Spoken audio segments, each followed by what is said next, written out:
오늘 사도행전 11장의 말씀을 통해서 최초의 이방인 교회라는 제목으로 함께 하나님의 말씀 나누기로 합니다. 저희가 지금 사도행전 11장을 보는데요. 사도행전 8장, 9장, 10장, 11장이 바로 사도행전의 전환점이요, 교회의 전환점입니다.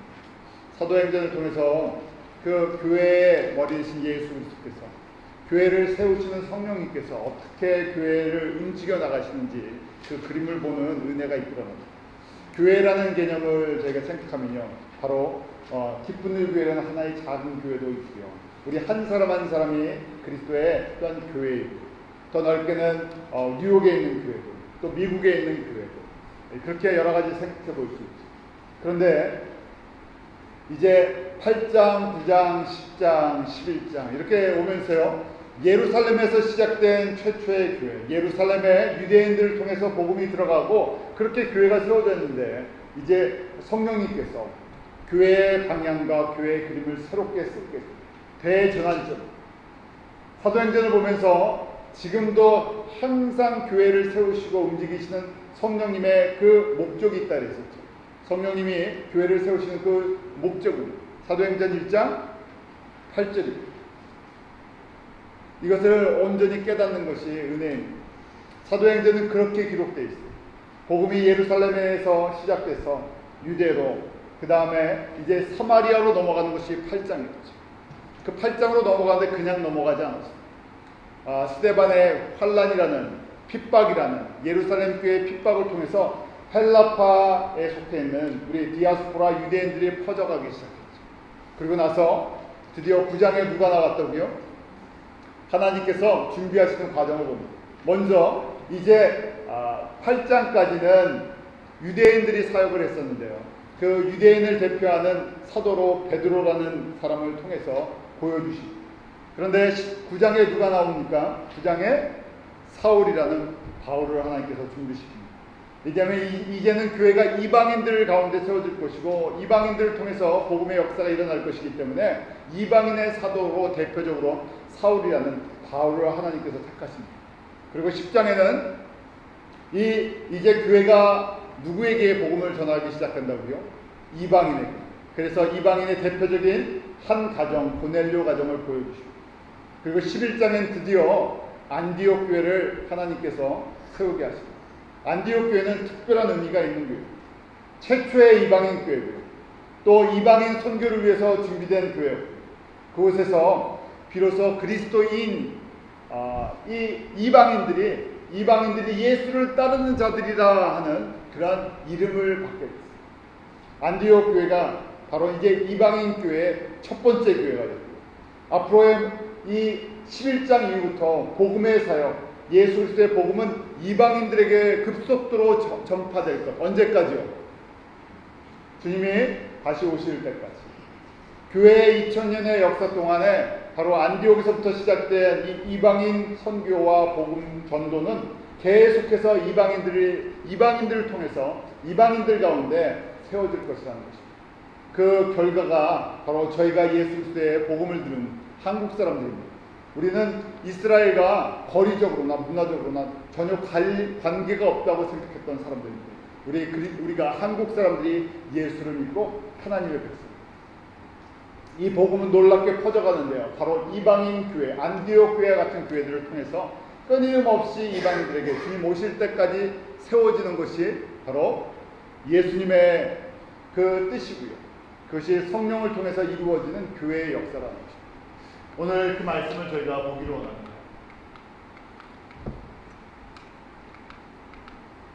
오늘 말씀에 보면 이 헬라인에게도라는 말씀이 있습니다. 20절 말씀에 보면 그 중에 구브로와 구레네 몇 사람이 안디옥에 이르러 헬라인에게도라고 했습니다. 이전까지는요, 지금 11장 전까지 헬라인이라는 것이 무엇입니까? 유대인들이 보기에는요, 이방인들이에요. 그 당시에 그리스 문화가 다 퍼져 있었던 것 아니겠습니까? 헬라 문화가. 유대인들에게만 복음을 전해야 된다고 생각했는데요, 11장에 들어와서는요, 몇 사람이 헬라인에게도 복음을 전합니다. 설마라는 생각하겠죠. 저들이 정말 예수를 믿을까 하는데 그들이 예수 그리스도를 믿는 놀라운 사건이 일어난 것입니다. 이제 한 사람 고넬료의 가정이라는 한 개인과 가정의 문제가 아니라 이걸 예수의 거대한 물결이 안디옥을, 헬라인들을, 로마인들을 덮는 이 사건의 시작인 것입니다. 19절의 말씀이 그때 때에 스데반의 일로 일어난 환란을 인하여 흩어진 자들이 베니게와 구브로와 안디옥까지 이르러 도를 유대인에게만 전합니다. 요 차이가 있었죠. 예수 그리스도 때문에 스데반의 일로 환란을 받고 흩어졌던 사람들, 7장과 8장의 이야기, 8장 때 흩어졌던 사람들이 그들이 유대인의 피를 갖고 있었기 때문에 어느 곳에 가나 유대인에게만 복음을 전했어요. 그런데 어떤 특별한 사람들이, 저희가 그 이름을 알 수가 없습니다. 몇 사람이 되는지 모르지만 한 가지 알 수 있는 것은 20절 말씀이죠. 그 중에 흩어졌던 헬라파 디아스포라 유대인 크리스찬 중에서 몇 사람이요, 어디 출신인가 보니까 구브로와 구레네라고 되어 있어요. 구브로는 지금의 키프로스, 사이프러스라는 예루살렘 서쪽에 있는 조그만 그 섬나라죠. 그 다음에 이 구레네라는 곳은요, 지금의 리비아 북쪽을 구레네라고 하죠. 바로 그 지역에 살았던 디아스포라, 이민자였던 유대인들이 그 중에 안디옥에 이르러서 누구에게요? 헬라인에게. 이것이 그냥 스쳐 지나가는 사건처럼 보이지만 교회의 역사가 새롭게 쓰여지는 대전환이죠. 이들이 무슨 내가 대단한 일을 하겠다고 한 것이 아니라 복음에 순종해서 편견을 하나 건넜을 뿐입니다. 복음은 유대인에게만이라는 그런 편견과 자기의 고정관념을 깨트리고 헬라인에게도 복음을 전하기 시작했어요. 그런데 그것이 개인의 몇몇 사람들의 그 생각이 아니라 바로 성령께서 그렇게 움직이게 하셨다는 것입니다. 성령께서 그들을 인도하셨고 그들을 통해서 드디어 안디옥의 최초의 이방인 교회가 세워지는 그런 파운더와 같은 역할을 하게 하셨습니다. 이것이 우리가 조금만 더 주님 안에서요, 우리의 눈이 조금만 더 떠지면요, 하나님의 나라를 조금만 볼 줄 알고 순종하면 주님께서 그 주님의 귀한 일들을 위해서 우리에게 엄청난 복을 주시고 엄청난 일을 맡겨주실 수 있다는 것이죠. 조금의 가치관의 차이인데, 아니 복음을 전하는데 그 유대인에게만 전하지 않고 헬라인에게 전하는 것이 대단한 일인 것처럼 보이겠습니까? 다 같은 사람들이니까요. 어차피 헬라파 유대인 크리스천들이니까요. 이 사람들의 문화적인 배경은요, 헬라적인 그리스적인 배경이 있고요. 언어가 좀 돼서요, 쉽게 생각할 수 있어요. 언어가 좀 되고 문화가 되니까 자기의 언어 문화가 되는, 비록 다른 민족이지만 안디옥에서는 그런 이방인들에게도 복음을 전해주는 것이에요. 그런데 그것이 누구의 뜻이라고? 주님의 뜻이고 성령의 역사라는 것이죠. 조금 눈이 더 떠졌을 뿐, 조금 더 순종했을 뿐. 그런데 이것이 구원의 큰 교회의 놀라운 하나님의 역사심으로 나타나는 것이죠. 저희도 그렇습니다. 믿음의 눈이 조금만 떠진다면, 조금 더 밝아진다면 저희가 주님을 기쁘시게 하는 일에 순종할 수 있다는 것입니다.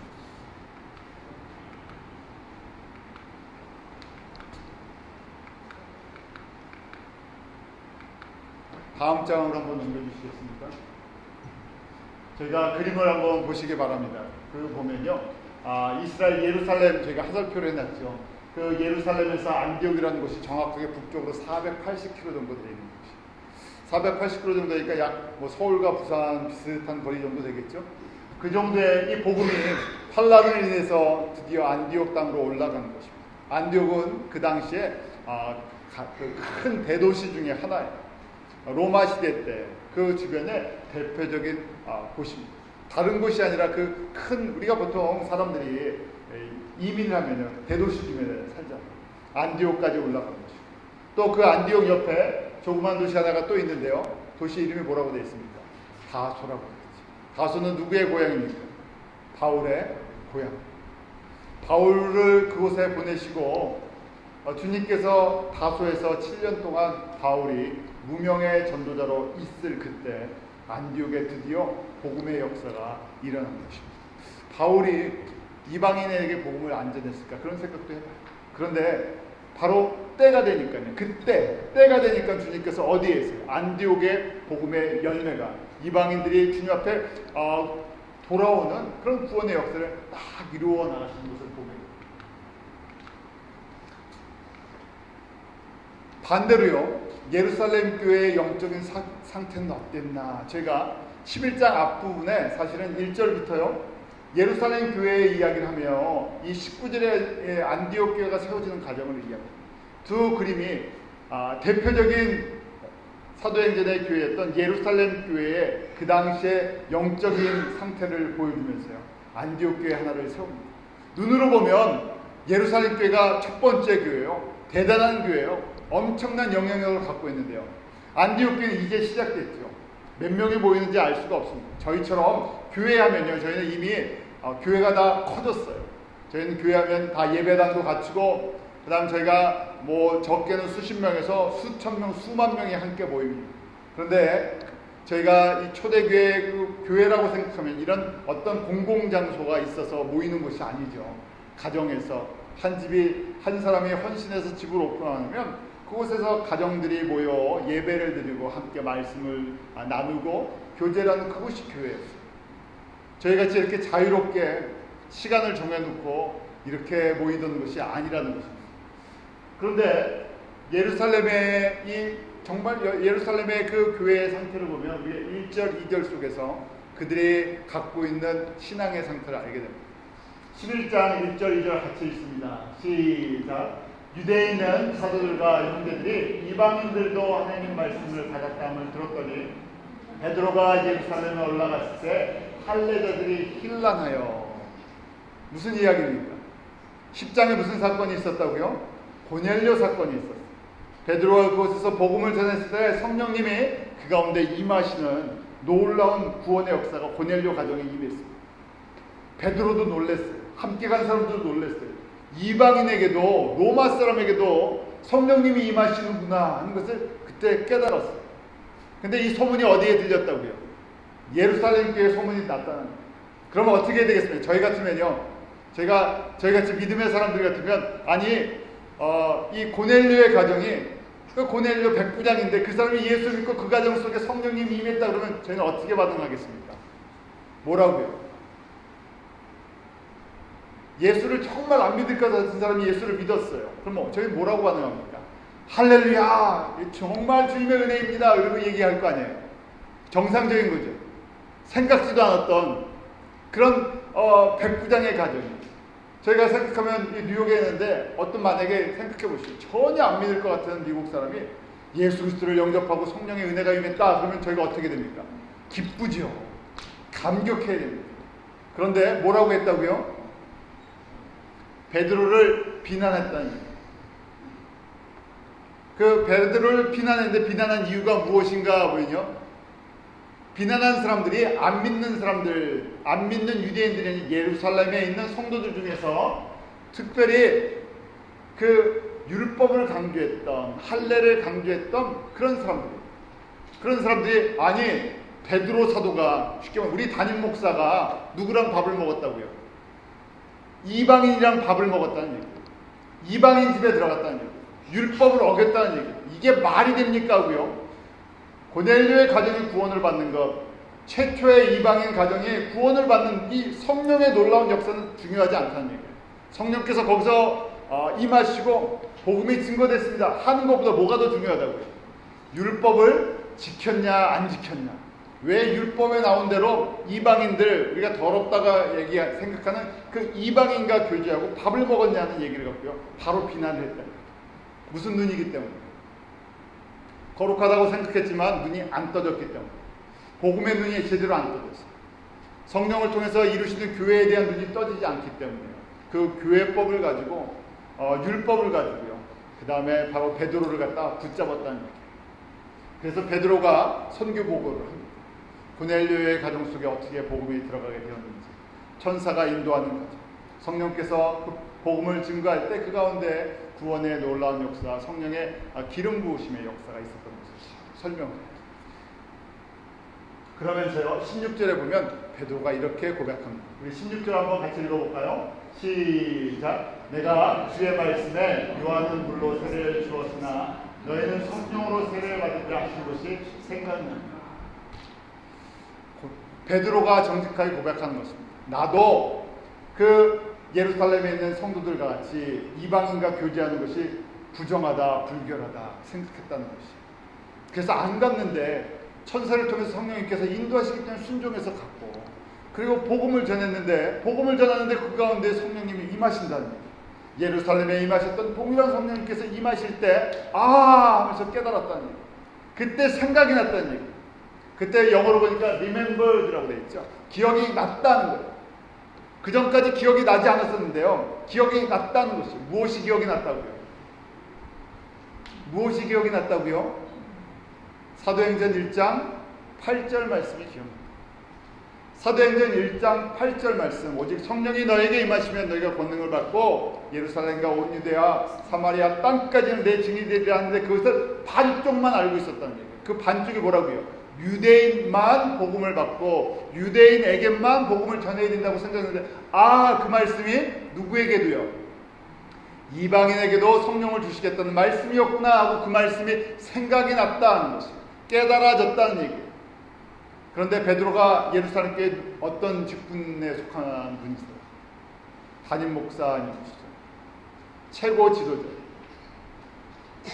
지도자가 이 고넬료 사건을 보고 내가 이제 깨달았다 하니까요, 대부분의 사람들은 깨닫지 못하고 있어요. 예루살렘 교회가 지금 성령께서 역사하시는 것에 반쪽만 이해를 하고 있었다. 그러다 보니까요, 이 말씀이 선포되고 나서요, 선교복으로 다 하고 나서요, 사람들의 반응이 나옵니다. 우리 한번 18절 말씀 같이 읽습니다. 시작. 저희가 이 말을 듣고 잠잠하여 하나님께 영광을 돌려받되 그러면 하나님께서 이방인에게도 생명 없는 회개를 주셨도다 하니라.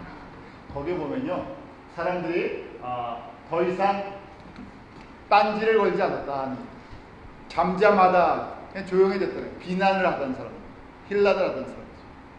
그런데 진짜 이게 하나님의 뜻이고 성령의 역사입니다. 그러면 또 어떻게 반응해야 된다고요? 이 보고를 듣고 나서요, 이 간증을 듣고 나서요, 은혜 받으면 저희가 어떻게 합니까? 보통 표현이 은혜 받으면요, 할렐루야 하고 외치죠. 할렐루야 해야 되는데요, 크게 찬양해야 하면서요, 정말 감사함으로 예배를 드려야 되는데 잠잠하다, 그냥 입은 다물겠습니다. 입만 다물겠습니다. 그런데 말로는 하나님께 찬양을 한다고 하지만요, 하나님께 감사한다고 하지만 속은요 그렇게 쉽게 바뀌지 않는다. 그냥 입만 다물겠습니다. 비난하는 것만 막겠습니다. 아직 내가 거기에 눈이 떠지지는 않습니다. 그렇지만 성령께서 일하신 것에 대해서는 내가 인정하겠습니다. 우리의 신앙이 이런 모습입니다. 지금 누군지는 모르지만요, 안디옥에 복음을 전한 사람들이 있어요. 헬라파 유대인 크리스찬 중에서요, 일부의 사람들이 그들이 믿음이 뛰어나다고 자랑한 것이 아니라요, 그냥 복음에 순종했어요. 성령님의 인도하심에 순종했죠. 그들을 통해서 바로 이것이 주님께서 이게 나의 뜻이다 하고요, 지금 사도행전 11장부터 이제 복음의 사역이 예루살렘 중심이 아니라 이방인 교회, 예루살렘 교회가 아니라 안디옥 교회 중심으로 퍼져가는 것을 보여주십니다. 비교가 되지 않는 교회, 비교할 수도 없는 교회입니다. 예루살렘 교회는 이미 자리가 잡힌 최초의 가장 뛰어난 교회라고 생각했고요, 모든 것을 갖추고 있습니다. 반대로 안디옥 교회는 이름도 저희가 알 수 없는 소수의 사람들에 의해서 시작된 작은 이방인 교회. 그런데 지금 주님의 관심이 어디에 있다고요? 어느 교회예요? 예루살렘 교회가 아니라 안디옥 교회. 왜요? 이방인 이 교회의 사람들이 눈을 뜨는, 이제 이방인들을 눈뜨게 해주고 내가 안디옥 교회를 통해서 복음의 역사를 이루시겠다는 주님의 계획이 그 가운데 있다. 사람의 눈으로 보면 누가 힘을 갖고 있습니까? 베드로와 예루살렘 교회가 힘을 갖고 있습니다. 베드로와 예루살렘 교회가 큰 일을 할 것처럼 보입니다. 그런데 지금 여기서 멈춥니다. 왜냐하면 그 안에 아직 눈을 뜨지 못하는 사람들이 있어. 또 나중에 바울의 고백을 통해서 알게 되는 건데, 이것이 하나님의 크신 구원의 뜻이라는 거예요. 이 복음이 먼저 예루살렘 유대인들에게 전해졌지만 이 복음은 그 후에 유대인들이 아니라 우리 디아스포라 이민자 유대인 크리스천들을 통해서 이방인들에게, 바로 안디옥 교회를 통해서 이제 그 선교의 문이, 복음의 문이 활짝 열릴 것, 그것이 바로 예수 그리스도 안에 있는 하나님의 구원의 뜻이요 하나님의 계획이라는 것이. 그렇게 움직이실 걸 이제 누가가, 이 사도행전에 저자였던 누가가 성령의 인도하심을 따라 이렇게 기록하고 있는 것입니다. 저희도 이 성령의 흐름을 이해하고 깨닫고 순종하는 은혜가 있거든요. 우리 교회도 소중하고, 동시에 주님께서 어떤 그림을 교회를 통해서 그리고 계십니다. 2000년 전 시작된 교회는요, 멈추지 않고 지금도 계속 그려지고 있습니다. 성령님을 통해서 계속 교회의 그림이 2000년 동안 그려져 있어요. 누가 교회의 그림을 정확하게 보느냐에 따라서요, 예루살렘 교회에 이 할례 받았던 사람들처럼 그런 역할을 하는 사람도 있고, 바로 안디옥에 복음을 전했던 그 이름을 알 수 없었던 그 소수의 사람들, 구브로와 구레네 몇 사람과 같은 그 일을 할 수 있는 사람도 있습니다. 어떤 사람이 진짜 은혜 받은 사람이겠어요? 눈으로 보기에는 예루살렘 교회를 섬기는 사람들이 큰 은혜를 받은 것처럼 보이죠. 그런데 이 11장에 와서 너무나 작아 보이는 이 안디옥의 이 사람들, 진짜 은혜를 받은 사람, 진짜 주님의 뜻에 순종하는 사람입니다.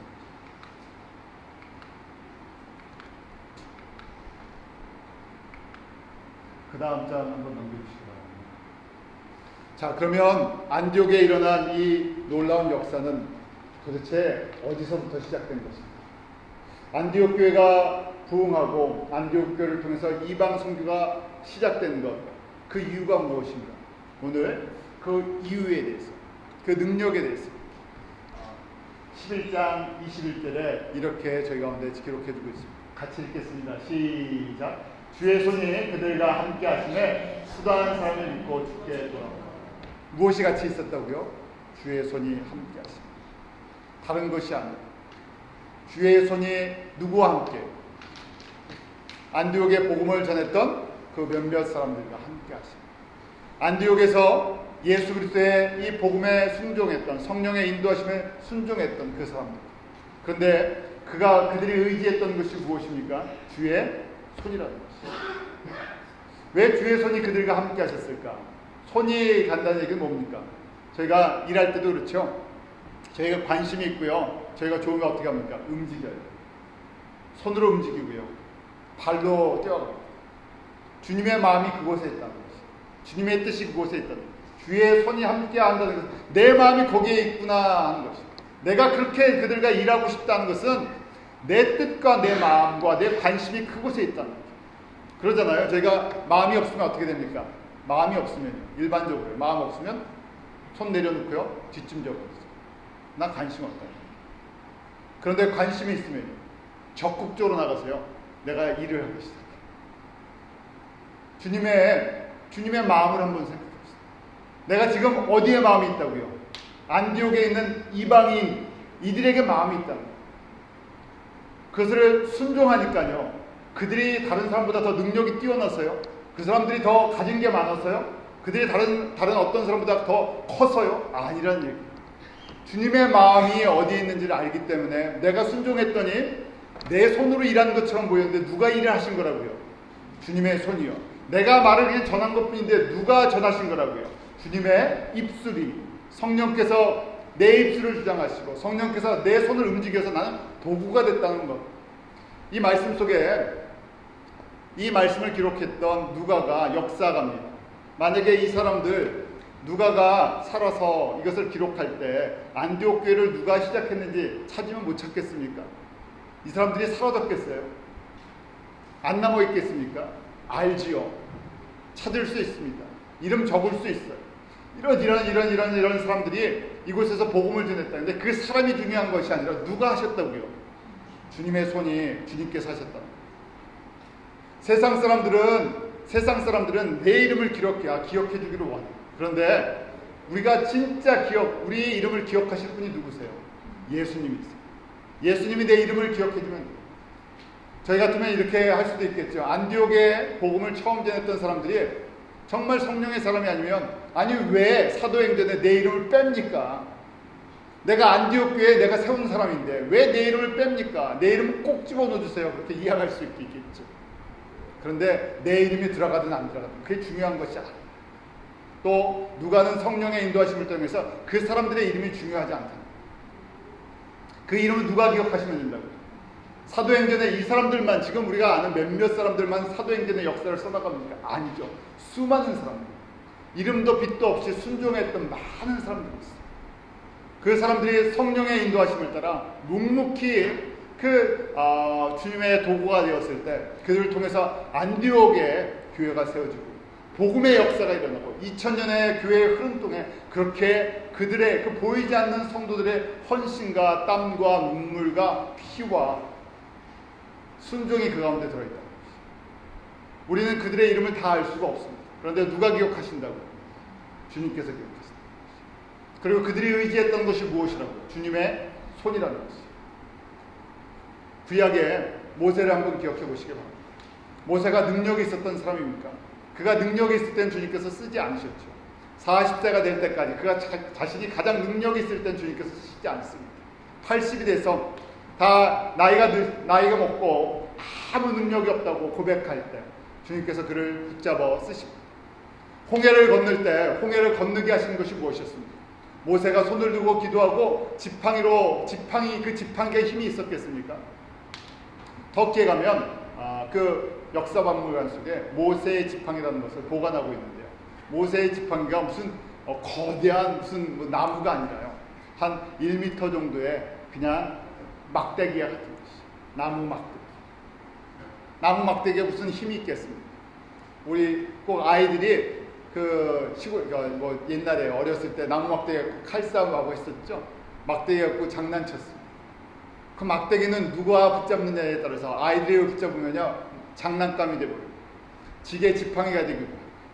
근데 막대기 자체가 무슨 능력이 있겠습니까? 막대기 자체가 홍해를 가르는 능력이 있습니까? 200만을 인도할 수 있는 그런 반석을 쳤을 때 그 안에 물이 나오는 능력이 있겠습니까? 막대기는 아무것도 아니에요. 흔하게 그 당시에 가장 흔한 그런 나무 조각에 불과. 그런데 누구 손에 붙들려 있느냐에 따라서 모세가 막대기와 같은 인생이라는 걸 고백해요. 나는 막대기와 같은 존재입니다. 그런데 누구 손에? 주의 손에 붙들렸을 때 그가 광야의 인도자로 홍해를 건너는 출애굽의 지도자로 하나님께서 사용하셨습니다. 모세가 능력이 있어서? 아니요. 막대기가 능력이 있어서? 아니요. 누구의 손으로요? 주의 손. 저는 제가 좋아하는 그 사사기의 인물 하나가 있어요. 삼손이 멋있는 게 아니라 삼손이 나귀뼈를 가지고 블레셋과 싸울 때 나귀뼈가 항상 깁니다.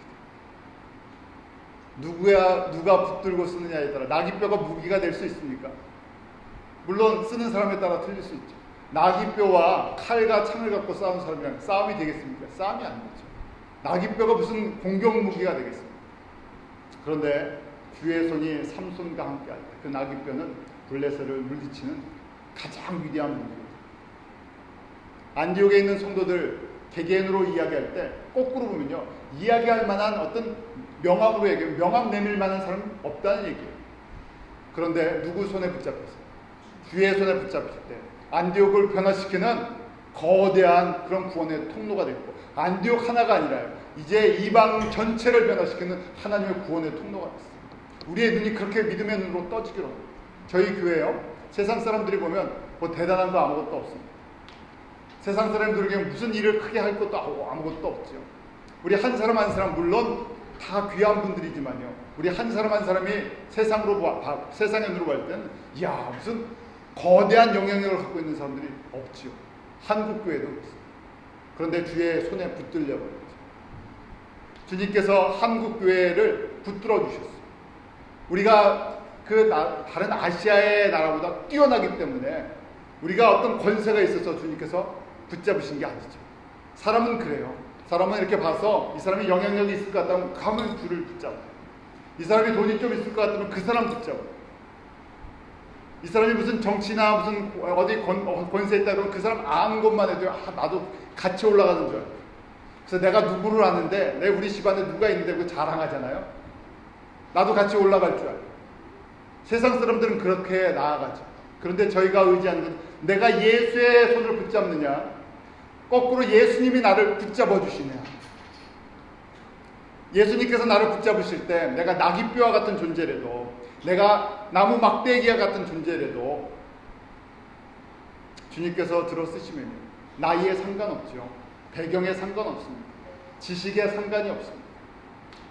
주님께서 붙잡으시면요, 바로 안디옥을 변화시키고 로마를 변화시키고 한국을 변화시키고 세상을 변화시키는 주님의 도구가 됩니다. 우리가 뛰어나서요? 전혀 아니죠. 붙들리느냐, 다시요 순종하느냐, 나를 드리느냐. 내가 막대기로 주님 앞에, 모세가 주님 앞에 드렸듯이 다윗 자체의 능력이 뛰어나갔고 그가 골리앗을 이기고 블레셋과의 전투에서 그가 뛰어난 용사였기 때문에 이겼습니까? 아니죠. 나아갈 때마다 그가 승리의 코드가 있습니다. 승리하는 이유가 무엇입니까? 여호와 하나님의 이름을 의지하고 나아갈 때,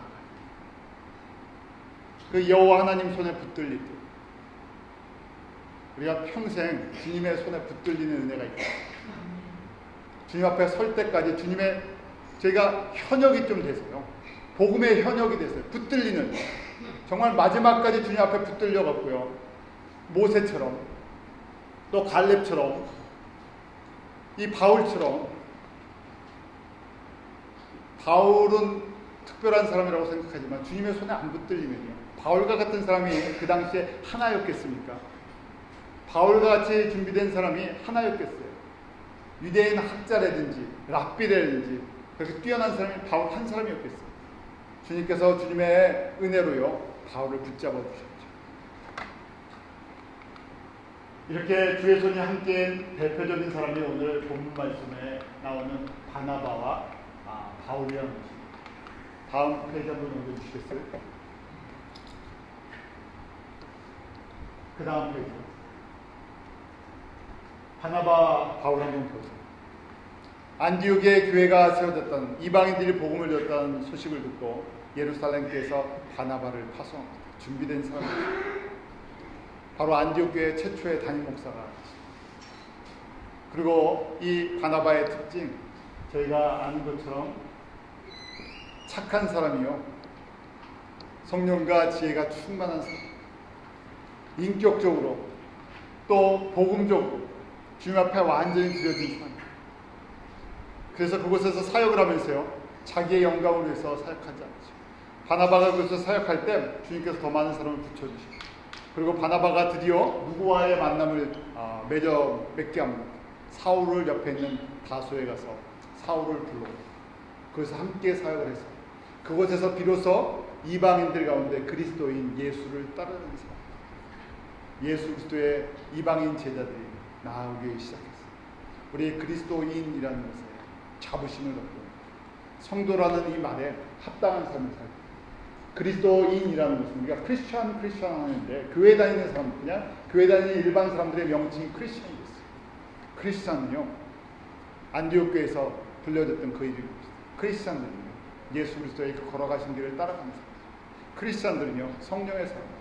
크리스천들은요, 예수께 붙잡힌 사람. 크리스천들은요, 예수 그리스도의 복음의 증인이 되기 위해서 온전히 그것만 향해 달려가는 사람. 크리스천 이름은 위대한 이름. 크리스천 이름은요, 세상 사람들이 그냥 생각하는 그런 이름이 아니라 주님께서 우리에게 주신 특별한 이름. 그러한 믿음의 고백이 있고, 우리가 어떤 의미에서 보면요, 저희 교회보다 그 파라과이에 있는 교인들이 더 많을 수도 있어요. 그들이 더 많이 모일 수도 있어요. 그런 숫자적인 개념이 아니죠. 우리가 복음에 먼저 빚진 자였어요. 은혜를 받았어요. 이제 우리는 갚는 사람이죠. 마치 예루살렘 교회에서 바나바를 파송하듯이, 또 사울이 그 가운데 유대인이었지만 준비됐어요. 그 안디옥에서 섬기면서 이방을 섬기듯이 저희 한 사람 한 사람이 저희가 어느 곳에 있으나 저희는 예수 그리스도의 복음을 위해서 섬기는 사람입니다. 언제까지요? 이방인의 주님께서 택한 자녀들이 주 앞에 돌아올 때까지. 그러면 내가 무엇을 어떻게 하면 내가 주님의 손에 붙들릴 수 있나? 그것을 우리가 생각하고 그렇게 순종하게 합니다. 주님 손에 붙들리는 길을 모세가 보이고 다윗이 보이고 우리의 믿음의 사람들이 보이고, 붙들린다는 것은 먼저 드림이 있어야 돼요. 왜냐하면 주님은요, 인격적이시기 때문에 물론 강제로 끌고 가실 수 있지만 만남을 통해서 인격적으로 내려놓는 것, 인격적으로 순종하는 것을 원하십니다. 모세가 80년이라는 세월 속에서 순종의 도를 배웠죠. 바울도 마찬가지입니다. 바울도 첫 번째 그냥 순종한 것이 아니죠. 그 다음 페이지 한번 보여주시겠습니까? 그 다음에 바울이 30살에 30살에 예수님을 다메섹에서 만나요. 그리고 바로 3년 동안 아라비아 가서 혼자 외롭게 주님과 교제하는 그 무명의 시간을 보내죠. 외로움의 시간을 보내요. 그리고 7년 동안 다소에서 누구도 기억해주지 않는 그냥 무명의 전도자로 살아요. 역사 속에서 이스라엘 사람들에게서 유대인들에게서 잊혀진 것처럼 보여요. 아무런 능력이 없는 사람처럼 그렇게 보이죠. 그렇게 10년을 보냈을 때 바로 옆에 있었던 주님께서 그렇게 바나바를 보내시고 10년 동안 혼자 훈련을 받고 혼자 복음을 듣는 그 사울을 불렀어요. 드디어 이제 때가 돼서 이방인의 사도로 쓰실 준비를 하십니다. 이렇게 생각하시면 돼요. 10년 동안 신학교 졸업하고 전도사로 생활하는데 찾아주는 사람이 아무도 없다는 거예요. 청빙하는 데가 하나도 없다는 거예요. 담임 목회로 가고 싶은데요. 목회지로 가고 싶은데 목회지가 없다는 거예요. 몇 년 동안에요? 3년 우리 식으로 3년 신학교 공부했는데 과거에는 쟁쟁했는데요. 그리고 7년 동안 다른 사람들은 가는데요. 갈 데가 없다는 거예요. 그래서 주님께서 바로 이방인의 사도로 쓰시기 11장에 다시 사울을 드러내십니다. 주님 손에 붙들려 10년 동안 주님만 의지하는 법을 배웠어요. 그때 주님이 이렇게 놀랍게 쓰시는 것입니다. 저희도 주님의 손에 붙들리는 사람들 되기 원합니다. 우리가 내 뜻대로 살아갈 수도 있고요. 주님 손에 철저히 붙들려 설 수도 있습니다. 내 뜻대로 살아가는 것이 쉬운 것처럼 보이지만 주님 손에 붙들리면 어려운 것처럼 보이지만 가장 복된 것은 주님의 손에 붙들려서 내가 나귀뼈와 같은 존재가 돼도 좋습니다. 내가 모세의 그 지팡이가 돼도 좋습니다. 주님의 그런 구원의 복음의 은혜의 역사의 통로로 나와 같이 생명이 없는 나와 같이 연약한 자를 통해서 주님께서 주님의 뜻을 이루신다면 그것은 나에게 가장 큰 복이요 영광입니다. 안디옥에 교회를 세웠던 그 사람들이 그 몇몇 사람들이 원했던 것이죠. 그들의 이름이 세상의 역사 속에 남아있지 않지만 주님 안에 기억되는 사람들. 그들이 사도행전의 주인공입니다. 사도행전의 주인공은 바울과 바나와 메스람 것의 것이 아니라 지금도 주님께서는 그렇게 일하기를 원하십니다. 그렇게 주님 손에 붙들린 사람들로 주님께서 찾고 계시고요. 역사하기를 원하십니다. 주님은요 우리의 능력을 보고 부르시지 않습니다. 주님은 우리가 갖고 있는 권세를 보고 부르시지 않습니다. 우리가 갖고 있는 지식을 보고 부르시지 않습니다. 주님께서 불러주신 것, 자녀 삼아주신 것, 그리스도인 되게 하신 것만 해도 엄청난 복입니다. 내가 내 안에 내 주님 손에 붙들려 살고 싶습니다. 이런 마음 나에게 주시옵소서. 그렇게 고백하는 것이 또한 주님의 큰 복이라는 것이죠. 사랑하는 우리 모든 저와 여러분들이 서로 기도할 때 주님 손에 붙들린 사람 되게 해주십시오. 저희 모든 성도들 주의 손에 붙들린 사람만 되게 해주십시오. 그러면 바로 우리가 주의 손에 붙들릴 때 뉴욕을 변화시킬 수 있는 것이고요. 안디옥을 변화시킬 수 있는 것이고요. 남미 전체를 변화시킬 수 있는 것이고요. 미얀마를 변화시킬 수 있는 것입니다. 왜요? 우리가 하는 것이 아니기 때문에 주님께서 하십니다. 이러한 믿음의 온전한 도전이 저희 가운데 있기로 합니다. 기도하겠습니다. 하나님 아버지, 사도행전의 말씀을 통해서 다시금 성령께서 우리에게 들려주시는 그 말씀을 저희로 듣게 하여 주시옵소서. 아버지 하나님, 세상 사람들이 생각하는 그런 교회의 모습이 아니라 성령께서 그 몇몇 사람들을 통해서 안디옥에 복음이 증거되게 하시고 또 그 가운데 주의 손에 붙들린 자들을 통해서 예수 그리스도의 복음이 모든 이방인 가운데 증거되는 통로가 되게 하여 주시면 감사합니다. 저희들 주님의 말씀을 들을 때마다 성령의 사람 되게 하시고 주님의 말씀 저희 가운데 임할 때마다 믿음으로 순종하게 해주셔서 저희가 주님께서 쓰시고자 할 때 우리가 기쁨으로 주님 발 앞에 내려놓을 수 있는 그러한 주님의 도구 되기 원합니다. 우리 한 사람 한 사람 가운데 주님의 손이 임하는 은혜를 베풀어 주시옵소서. 예수님의 이름으로 기도합니다.